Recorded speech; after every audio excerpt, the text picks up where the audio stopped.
Hello everyone, welcome back to our channel Learning Hub. In our previous classes, we learned about the water movement through xylem and their functions. Okay, in today's class, we learn about the translocation of mineral ions और the phloem function. मतलब हमने पहले जो read किया है, हमने read किया था वाटर कैसे ट्रांसपोर्ट होता है, जाइलम कैसे वर्कआउट करता है, कोहेशन क्या है, सरफेस टेंशन क्या है, right. And in today's class we learn about the translocation of mineral ions. Means हमने अब जाइलम का फंक्शन तो हम रीड कर चुके हैं, अब हमारा जो फूड बन रहा है, प्लांट के अंदर जो फूड बन रहा है, जो मिनरल आयंस है, वो कैसे ट्रांसलोकेट होंगे। So let's start today's class. After the ions have reached xylem through active और पैसिव अपटेक।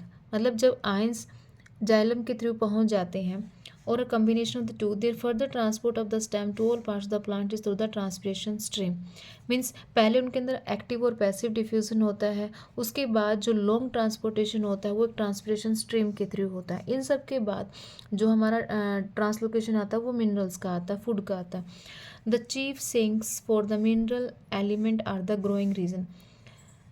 जो चीफ सिंक होते हैं फॉर द मिनरल एलिमेंट्स वो कौन से are the growing regions of the plant. Growing region मतलब जो प्लांट का पार्ट ग्रो कर रहा है, ग्रो कर रहा है मतलब उसको अभी फूड की नीड है। सच एज द एपिकल और द लेटरल मेरिस्टेम, मीन्स ऊपर वाला जो ग्रोइंग पार्ट होता है, young leaves, developing flowers, fruits and seeds and the storage organs. Unloading of the mineral ions occur at the fine vein endings through diffusion. किससे होगा? Diffusion के through होगा। And active uptake by this cells. Means अब इसके अंदर हम दो चीज़ रीड करेंगे, एक one is the sink and second one is the source. एक होता है हमारा सिंक, सेकंड होता है हमारा सोर्स। ठीक है, सोर्स तो हमें मीन्स खाना कहाँ से मिल रहा है, जहाँ पे हमारा फूड जो है वो सिंथेसाइज्ड होता है। सोर्स क्या होता है? जहाँ पे हमारा फूड जो है वो सिंथेसाइज्ड हो रहा है, मतलब हमारा फूड जो है वो बन रहा है। और फूड कहाँ पर बनता है? हमारा लीव्स के अंदर बनता है। और सिंक क्या होता है? जहाँ पे फूड जो है वो स्टोर होता है।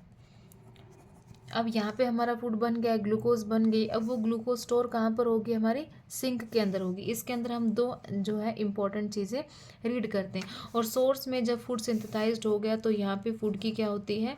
लोडिंग होती है। ओके, और जब यह लोडिंग फूड सिंक के अंदर जाता है, उसको फूड की रिक्वायरमेंट है, तो वहाँ पे जाके वो अनलोडिंग हो जाता है। इसको हम बोलेंगे unloading, unloading of mineral ions या अनलोडिंग ऑफ फूड, राइट। और सिंक क्या होता है? हमारा जो ग्रोइंग पार्ट्स होते हैं, जो यंग लीव्स हैं, यंग लीव्स हैं, ग्रोइंग पार्ट्स हैं। मीन्स ये एक प्लांट है, राइट। अब यहाँ पे हमारा क्या है? ये क्या होगा? हमारा सोर्स है। यहाँ पे फोटोसिंथेसिस के थ्रू फूड जो है वो बन रहा है। अब ये क्या है? Apical stem.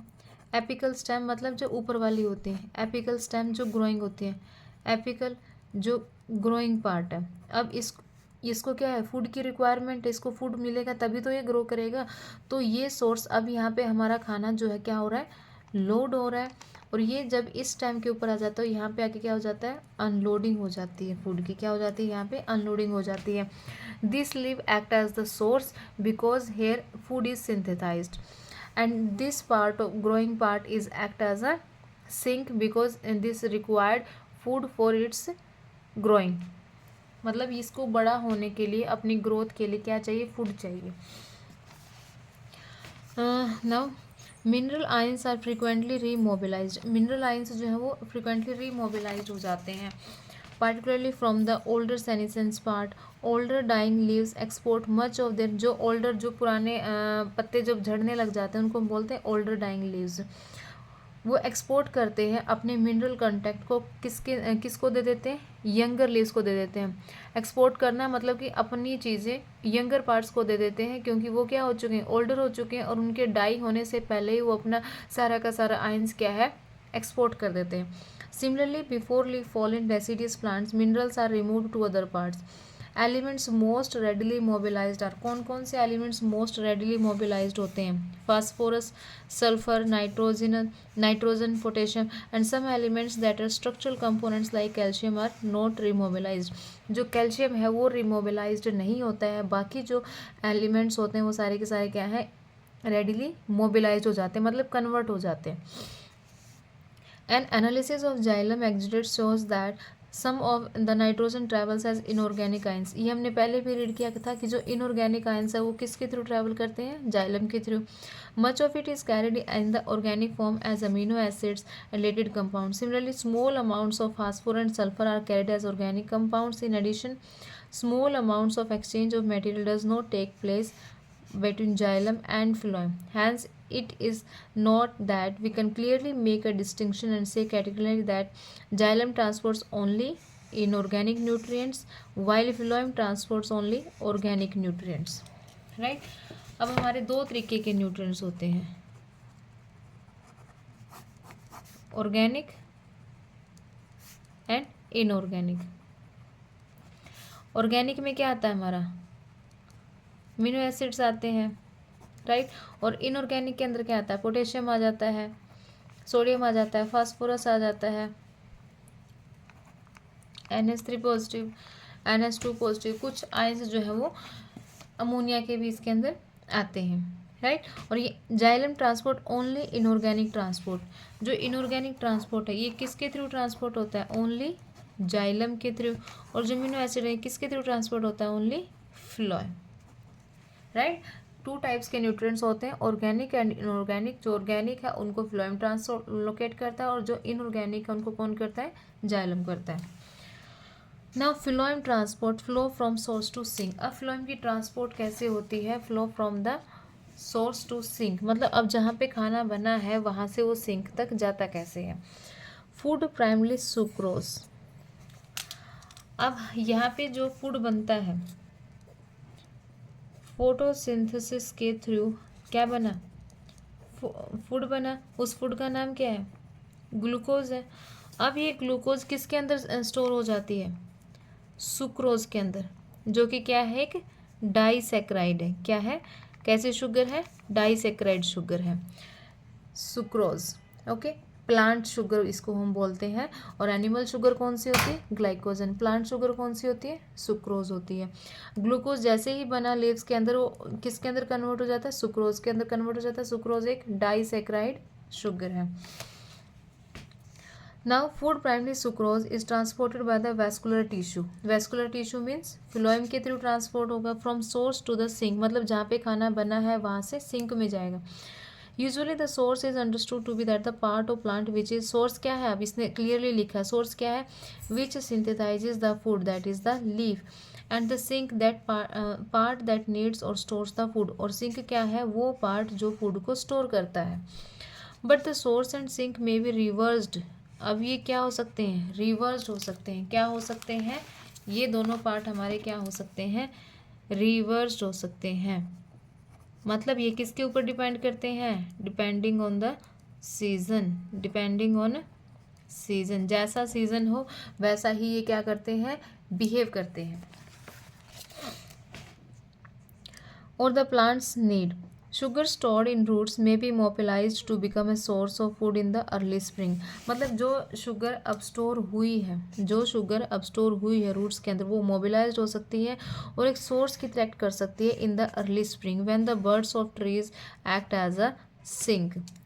They need energy for growth and development of photosynthetic apparatus. Since the source and sink relationship is variable, the direction of movement in the phloem can be upward or downward, that is the bidirectional. ये क्या कह रहा है कि जब early spring होती है, means ये हमारा एक प्लांट है, ये हमने क्या ले ली, रूट्स हैं ये इसकी, राइट. ये अभी एक प्लांट है. अब इसमें क्या है, अर्ली स्प्रिंग है. अर्ली स्प्रिंग है तो इसके अंदर क्या होगा, नो लीव्स. इसके इस पेड़ के ऊपर कोई भी लीव्स नहीं है, इस पेड़ के ऊपर कोई भी लीव्स नहीं है. लीव्स नहीं है तो फोटोसिंथेसिस कहाँ होगी, राइट. क्योंकि फोटोसिंथेसिस कहाँ होती है, लीव्स के अंदर होती है. लीव्स के जो मीजोफिल सेल्स होते हैं, मीजोफिल सेल्स में क्लोरोप्लास्ट प्रेजेंट होता है, वहीं से तो हमारी फोटोसिंथेसिस टेक प्लेस करती है. बट अर्ली स्प्रिंग के अंदर क्या होता है कि अभी इसके अंदर कोई भी लीव प्रेजेंट नहीं है इस पेड़ के ऊपर. तो क्या होगा, अब ये जो रूट्स हैं, ये क्या है, हमारी रूट्स हैं, ये क्या करेंगी, इनके अंदर क्या स्टोर है, सुक्रोज स्टोर है. क्या स्टोर है इनके पास, सुक्रोज स्टोर है. अब ये सुक्रोज क्या करेगा, सोर्स की तरह एक्ट करेगा. क्या करेगा, सोर्स की तरह एक्ट करेगा. और ये सुक्रोज जो है वो ऊपर जाएगा और इन ग्रोइंग पार्ट को क्या प्रोवाइड करेगा, फूड प्रोवाइड करेगा, राइट। अब यहाँ पे ये जो बर्ड है ये किसकी तरह एक्ट कर रहे हैं, ये सिंक की तरह एक्ट कर रहे हैं। दैट्स वाई इनका जो रिलेशन होता है वो क्या होता है, वेरिएबल होता है। मीन्स जब जिसको जैसी रिक्वायरमेंट होती है ये उसी तरीके से क्या करते हैं, बिहेव करते हैं। अब इसमें क्या है, लीव्स प्रेजेंट नहीं थी बट रूट्स के पास क्या है, सुक्रोज प्रेजेंट था। सुक्रोज उनके पास सुक्रोज स्टोर है एज अ फूड, तो ये क्या करेंगे, इस सुक्रोज को उन बर्ड को प्रोवाइड कर देंगे so that they gain the energy for growing. Okay, but अगर इनके पास लीफ प्रेजेंट होता तो वहाँ पे फूड सिंथेसाइज्ड होता, और वो फूड सिंथेसाइज्ड होकर स्टोर कहाँ होता, हमारा रूट्स के अंदर। तो ये according to condition, according to season vary करता है। दैट्स वाई जो रिलेशन होता है, the relation between the source and sink is variable. क्या है, वेरिएबल। अंडरस्टूड हुआ वेरिएबल का मीनिंग क्या है। और इसीलिए हम इसको क्या बोलते हैं, बाई डायरेक्शनल भी बोलते हैं। बाई डायरेक्शनल मीन्स कभी ये ऊपर से नीचे एरो शो करता है, कभी नीचे से ऊपर शो करता है। बट जाइलम क्या है, xylem is always unidirectional, always flow from the roots to the leaves, directional, right? Xylem where the movement is always, xylem where the movement is always unidirectional, that is upward.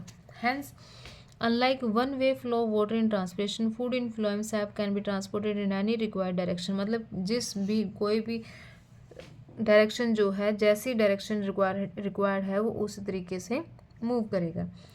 और remove the sugar. Phloem SAP is mainly water and sugar. Phloem SAP के अंदर क्या आता है, is mainly water होता है और sucrose होता है। But other sugars, hormones and amino acids are also transported और ट्रांसलोकेटेड थ्रू फ्लोएम। मतलब मेनली तो जो फ्लोएम सैप होता है वो क्या है, वाटर एंड सुक्रोज है। बट जो अदर शुगर्स हैं, हॉर्मोन्स, अमीनो एसिड्स हैं, वो भी ट्रांसलोकेटेड होती हैं फ्लोएम के थ्रू। ओके, अब फ्लोएम के थ्रू जो होता है उसकी एक थ्योरी का नेम गिवन है, द प्रेशर फ्लो और the mass flow hypothesis. Pressure flow और the mass flow hypothesis, it is given by the Munch. किसने दिया है, ये मंच ने दिया है। किसके थ्रू गिवन है, मंच के थ्रू। द प्रेशर फ्लो और mass flow hypothesis is given by the Munch. और इसका नेम किस लिए रखा है, mass flow hypothesis. Why its name is as known as a mass flow hypothesis, वो चीज़ हम इसके अंदर अभी रीड करेंगे। The accepted mechanism used for the translocation of sugar from the source to sink is the pressure flow hypothesis।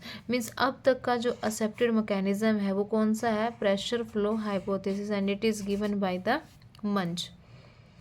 As glucose is prepared at the source, वही मैंने बताया था कि सोर्स के ऊपर क्या प्रिपेयर हो रहा है, ग्लूकोज प्रिपेयर हो रही है। किसके थ्रू हो रही है, फोटोसिंथेसिस के थ्रू हो रही है। It is converted to sucrose. अब वो ग्लूकोज किस में कन्वर्ट हो जाती है, सुक्रोज में कन्वर्ट हो जाती है, जो कि एक डाइसैकेराइड शुगर है। The sugar is then moved in the form of sucrose into the companion cells. अब ये शुगर किसके अंदर जाएगी, कंपेनियन सेल्स के अंदर जाएगी।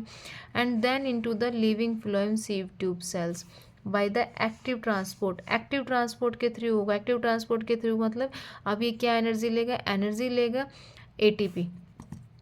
This process of loading at the source produces a hypertonic conditions in the phloem.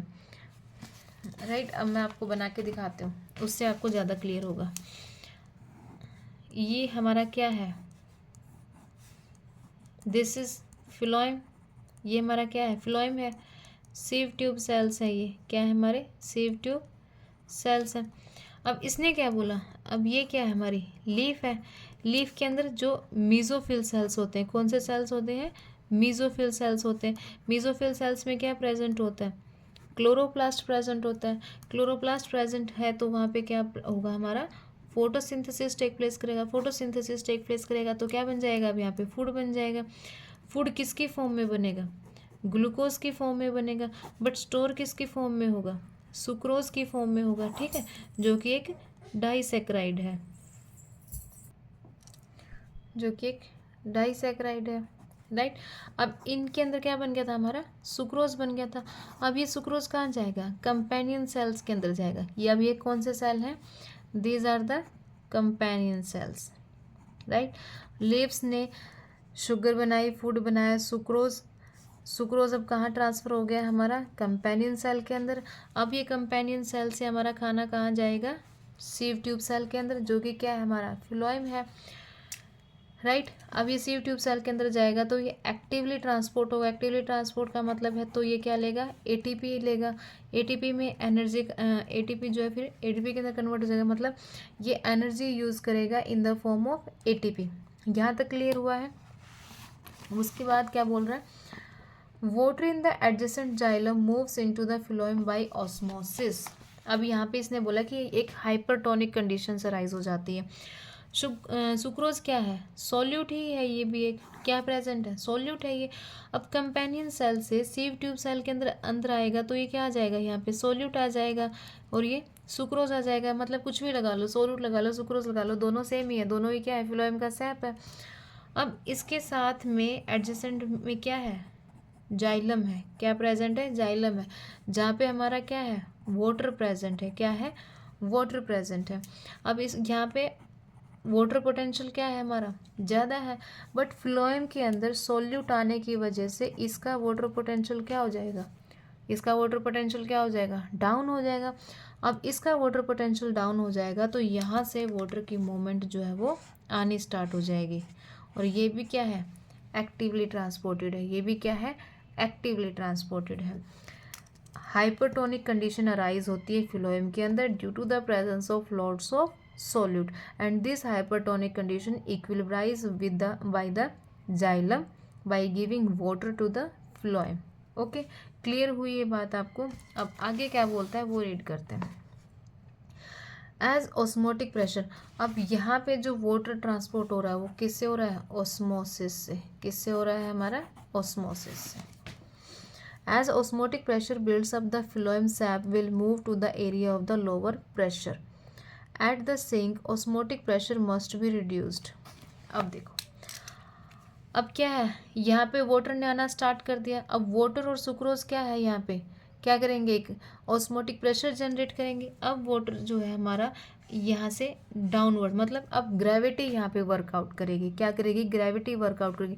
जैसे ही solute इसके अंदर आया है, वाटर यहाँ पर आ गया, दोनों मिक्स होकर उनके ऊपर ग्रेविटी लगेगी। जैसे ही ग्रेविटी लगेगी तो ग्रेविटी उसको अपनी तरफ खींचेगी, मतलब रूट्स जो है अब उन दोनों चीज़ों को अपनी तरफ खींच रही है। अब यहाँ पे प्रेशर ज़्यादा था, यहाँ पे प्रेशर कम है, तो वो ऊपर से नीचे की तरफ आएगा सारा का सारा फूड प्लस वाटर। अब सोल्यूट क्या है, यहाँ पे भी सोल्यूट्स जो है वो जमा होना स्टार्ट हो गए हैं। अब यहाँ पे भी सोल्यूट आ गया है तो इसका भी वाटर पोटेंशियल क्या हो जाएगा, डाउन हो जाएगा। क्या हो जाएगा, डाउन हो जाएगा। अब इसका वाटर पोटेंशियल डाउन हो जाएगा तो यहाँ पे सोल्यूट्स यहीं रह जाएंगे और वाटर जो है वो क्या हो जाएगा, अब यहाँ से बाहर निकलेगा। वाटर क्या हो जाएगा, यहाँ से बाहर निकलेगा और किसके अंदर चला जाएगा, जाइलम के अंदर, right. Water in the adjacent xylem moves into the phloem by osmosis done।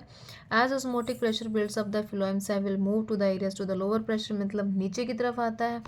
At the sink osmotic pressure must be reduced। Sink पर osmotic pressure क्या है, reduced है। अब सिंक किसने किसको बोला है, रूट को बोला है। Again active transport is necessary to move the sucrose out of the phloem sap। अब दोबारा से एक्टिव ट्रांसपोर्ट लगेगा, जो सुक्रोज है out of the phloem sap से बाहर निकलती है into the cells which will use the sugar converting into the energy starch और सेलुलोज। क्या बोलेंगे, स्टार्च और cellulose. As sugars are removed the osmotic pressure decreases. जैसे ही शुगर बाहर निकलेगा तो ऑस्मोटिक प्रेशर, जैसे ही शुगर बाहर निकलेगा तो जो ऑस्मोटिक प्रेशर है वो डिक्रीज हो जाएगा and water moves out of the phloem. Means अब ऑस्मोटिक प्रेशर ज़्यादा होने की वजह से जो सोल्यूट है, जो सुक्रोज है, वो नीचे आना स्टार्ट हो जाएगा।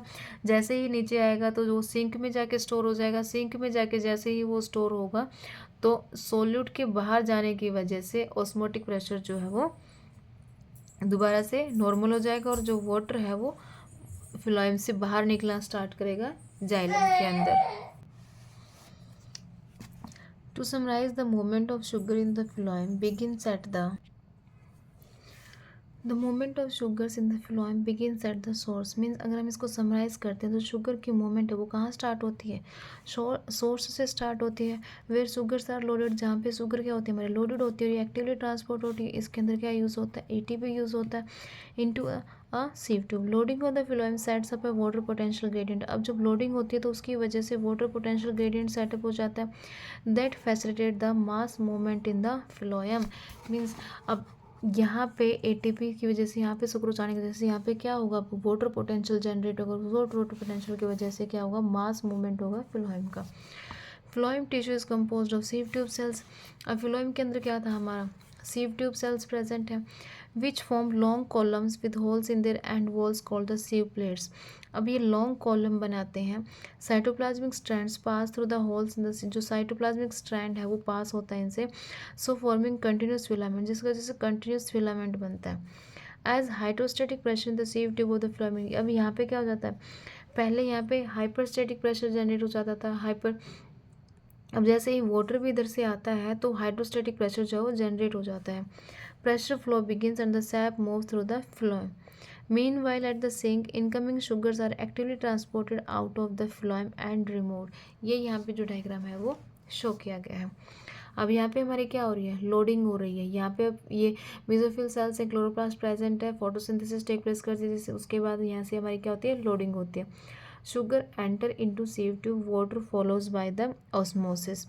शुगर ट्यूब सेल के अंदर जाएगी और वाटर जो है वो जाइलम से फ्लोएम के अंदर आएगा with the help of osmosis,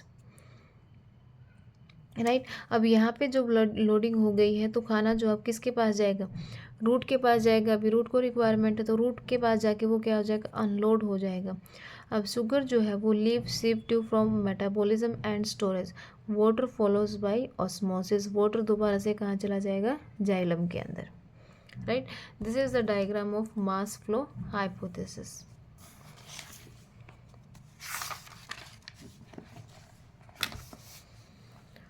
the loss of solute produce a high water potential of the phloem.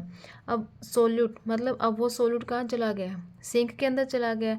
अब सिंक के अंदर सोल्यूट जाने की वजह से अब अकेला क्या बच जाएगा, वाटर बच जाएगा। वाटर ज़्यादा होने की वजह से उसका जो वाटर पोटेंशियल है फ्लोएम के अंदर वो क्या हो जाएगा, ज़्यादा हो जाएगा, रिटर्निंग इवेंचुअली टू जाइलम। अब वाटर दोबारा से कहाँ चला जाएगा, जाइलम के पास। A simple experiment called girdling was used to identify the tissues through which food is transported. एक सिंपल एक्सपेरिमेंट है जिसको हम बोलते हैं गर्डलिंग एक्सपेरिमेंट और द रिंगिंग एक्सपेरिमेंट। जैसे हमें ये पता चलता है कि फूड जो है वो ट्रांसपोर्ट हो रहा है सभी टिश्यूज़ के अंदर। On the trunk of a tree, a ring of bark up to the depth of the phloem layer can be carefully removed. एक बार को रिमूव कर दिया गया। In the absence of downward movement of food, the portion of the bark above the ring on the stem becomes swollen. क्या हो जाएंगे वो, swollen हो जाएंगे। This simple experiment shows that phloem is the tissue responsible for the translocation of food and that transport take place in one direction, that is towards the root. This experiment can be performed by you easily. Means इसने क्या लिया है, here is the bark, ये हमने क्या ली है, bark ली है। ये क्या है दोनों साइड पे, यहाँ पे हमारा phloem प्रेजेंट है। What is this, phloem present है। अब इसने क्या किया, यहाँ से इसको कट कर दिया। क्या किया, कट कर दिया इसको। यहाँ से हमने क्या कर दिया, कट कर दिया। मतलब फ्लोएम को हमने क्या कर दिया, कट कर दिया। अब जब यहाँ से फ्लोएम कट हो गया है तो जो फ्लोएम ही नहीं रहेगा तो ट्रांसलोकेशन भी यहाँ पे नहीं होगी। मतलब जो फूड है वो नीचे पार्ट तक जो है वो नहीं जाएगा और सारा का सारा फूड जो है वो यहाँ पे क्या हो जाएगा, एक्यूमुलेट हो जाएगा। क्या हो जाएगा, एक्यूमुलेट हो जाएगा। मीन्स और ये वाला पार्ट क्या हो जाएगा, स्वोलन। क्या हो जाएगा यहाँ पे, स्वोलन। मतलब ऊपर वाला पोर्शन जो है वो फूलना स्टार्ट कर देगा और इसी को हम बोलते हैं गर्डलिंग एक्सपेरिमेंट। गर्डलिंग एक्सपेरिमेंट और ringing experiment. Clear, is it clear to everyone? Okay, यही से हमें पता चलता है कि जो फ्लोएम है, phloem is responsible for the translocation of food. So ये था हमारा चैप्टर ट्रांसपोर्ट इन प्लांट, जिसके अंदर हमने osmosis, diffusion, active transport, porins क्या होता है, वेस्कुलर टिश्यूज़ कौन कौन से होते हैं, जाइलम एंड फ्लोएम। जाइलम में मिनरल एंड वाटर का ट्रांसपोर्टेशन होता है और मेनली जो फूड का ट्रांसपोर्टेशन होता है वो किस में होता है, फ्लोएम के अंदर होता है। This is all about the chapter and today we complete this chapter. Okay, thank you.